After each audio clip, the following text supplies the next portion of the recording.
Welcome to MCN. We're here at the Triumph factory for the unveiling of the new Rocket 3. So we've already seen the TFC version, which is a kind of souped up one, but now we're here to see the standard version. There's two of them coming, a red hot one and a Tourer, and we're going to give you the inside now.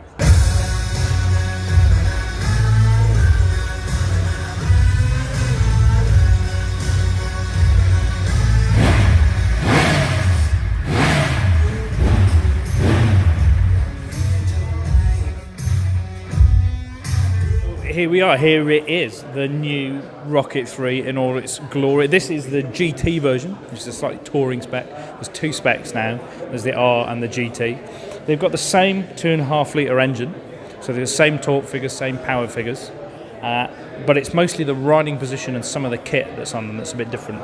Again, they've got the same chassis. And the chassis is super important on this. So it's got an all-new aluminium chassis. It's bolted together rather than welded. And the main spine of it, you can just about see it here.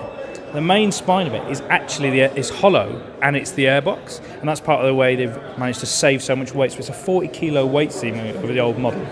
The engine itself has saved 18 kilos, despite kind of going up in capacity and considerably going up in power and torque. I can't remember the foot-pounds off the top of my head, but it's 221 newton meters.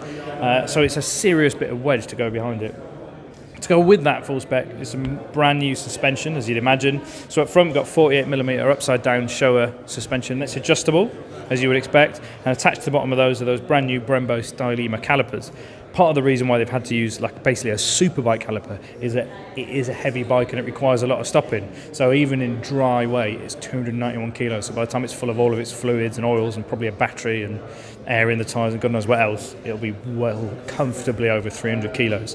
At the back, again, it's a Showa piggyback shock. It's got a remote preload adjuster, and again, it's fully adjustable if you kind of want to start fiddling with it. So what we're looking at here is the GT version. So that's got foot forward controls, whereas the R has mid controls. It's got a slightly more swept back handlebar, so it's about 100mm difference in the position. It's got a fly screen on it, and it's got this sort of touring seat, as well as the adjustable backrest. The seat is lower on the GT, it's about 750mm, and on the R it's a bit higher, 770mm. But the one we're seeing here actually has what's called the Highway Inspiration Pack. So just like every new Triumph that comes out now, there's loads and loads of accessories, everything from your indicators to your mirrors. And in this case, it's got this luggage pack on it, it's got this rack here, and a few of the little bits that sort of make it what it is. The main bit of the entire motorcycle is the engine itself. The engine is completely new, so we've increased the capacity to 2.5 litres, which is the biggest motorcycle engine in production. It's not just about capacity. The capacity gives the torque and the response. This is what you want. You want that feel. You want that effortless acceleration. We have got 221 newton meters from the engine, so that's a huge percentage more than any other bike. Absolutely. 167 PS. So do the maths in my head. Engine. Yeah, it certainly is. What are we right in saying? You've applied maybe a similar principle to what we've seen in the 765s and the Tigers. So they all had their rev limits lifted and everything spun up quicker because all the sort of the valve train and that sort of stuff was lightened. Is that what we've seen here? Because the rev limit's up to 7,000 now. Well, we think 7,000 is right for the bike. Okay. It works really nicely. It feels good. You don't run out of revs if you want to ride it in a more spirited way. So just like the original Rocket, I hope you can see one of the tyres are absolute whoppers. So up front it's got a 17, and out the back it's got a 16-inch with a 240 section rear tyre. It's absolutely massive. But despite that, and despite those big tyres and the chunky look, Triumph maintain that it's going to handle properly. So they say it's got what they call like a roadster positioning. So it's not your traditional cruiser, it's not like a big Harley. And they've been pretty honest. They're straight up, they're going for the Diavel, the ex-Diavel, and those sort of power performance cruisers, if you're muscle bikes, I suppose, by any other terms. This is, if you like, it's a cruiser, but it's a roadster. Okay. For us, we see the way we've made the bike perform in terms of both the engine performance and the handling. This is a roadster riding experience. If you choose a mid-ped bike with the flatter handlebars, slightly forward, you will enjoy it in a different way. You get all this imposing stance, all this muscle, but you're going to get a roadster ride that you would recognise. What's your sort of like one favourite thing about the new bike? You could pick one bit that you really, really love. I mean, for me, it's the header run.